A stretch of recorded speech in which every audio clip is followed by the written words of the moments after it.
घर की नई नवेली इकलौती बहू एक प्राइवेट बैंक में बड़े ओहदे पर थी। उसकी सास तकरीबन 1 साल पहले ही गुजर चुकी थी। घर में बुजुर्ग ससुर और उसके पति के अलावे कोई न था। पति का अपना कारोबार था। पिछले कुछ दिनों से बहू के साथ एक विचित्र बात होती। बहू जब जल्दी जल्दी घर का काम निपटा कर ऑफिस के लिए निकलती, ठीक उसी वक्त ससुर उसे आवाज देते और कहते, बहू मेरा चश्मा साफ कर मुझे देती जा। लगातार ऑफिस के लिए निकलते समय बहू के साथ यही होता। काम के दबाव और देर होने के कारण कभी कभी बहू मन ही मन झल्ला जाती, लेकिन फिर भी अपने ससुर को कुछ बोल नहीं पाती। जब बहू अपने ससुर के इस आदत से पूरी तरह ऊब गई तो उसने पूरे माजरे को अपने पति के साथ साझा किया। पति को भी अपने पिता के इस व्यवहार पर बड़ा ताज्जुब हुआ, लेकिन उसने अपने पिता से कुछ नहीं कहा। पति ने अपनी पत्नी को सलाह दी कि तुम सुबह उठते के साथ ही पिताजी का चश्मा साफ करके उनके कमरे में रख दिया करो, फिर ये झमेला समाप्त हो जाएगा। अगले दिन बहू ने ऐसा ही किया और अपने ससुर के चश्मे को सुबह ही अच्छी तरह साफ करके उनके कमरे में रखाई।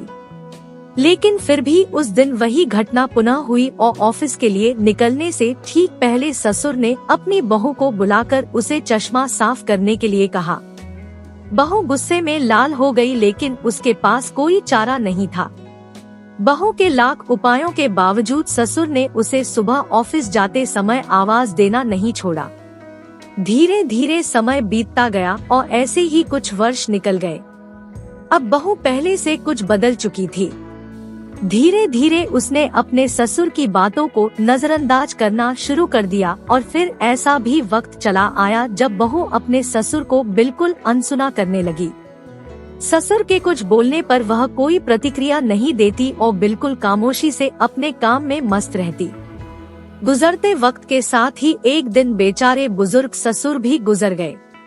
समय का पहिया कहाँ रुकने वाला था, वो घूमता रहा। छुट्टी का एक दिन था। अचानक बहू के मन में घर की साफ सफाई का ख्याल आया। वो अपने घर की सफाई में जुट गई। तभी सफाई के दौरान मृत ससुर की डायरी उसके हाथ लग गई। बहू ने जब अपने ससुर की डायरी को पलटना शुरू किया तो उसके एक पन्ने पर लिखा था दिनांक 24 अगस्त 2009। आज के इस भागदौड़ और बेहद तनाव व संघर्ष भरी जिंदगी में घर से निकलते समय बच्चे अक्सर बड़ों का आशीर्वाद लेना भूल जाते हैं, जबकि बुजुर्गों का यही आशीर्वाद मुश्किल समय में उनके लिए ढाल का काम करता है। बस इसीलिए जब तुम चश्मा साफ कर मुझे देने के लिए झुकती थी तो मैं मन ही मन अपना हाथ तुम्हारे सिर पर रख देता था, क्योंकि मरने से पहले तुम्हारी सास ने मुझे कहा था कि बहू को अपनी बेटी की तरह प्यार से रखना और उसे ये कभी भी मत महसूस होने देना कि वो अपने ससुराल में है और हम उसके माँ बाप नहीं हैं।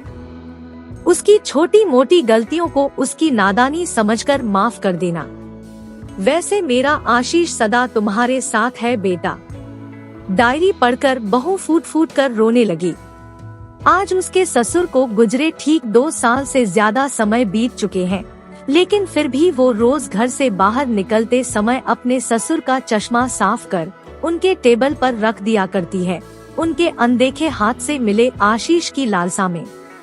जीवन में हम रिश्तों का महत्व महसूस नहीं करते हैं, चाहे वो किसी से भी हो, कैसे भी हो, और जब तक महसूस करते हैं तब तक वह हमसे बहुत दूर जा चुके होते हैं। रिश्तों के महत्व को समझे और उनको सहेज कर रखे।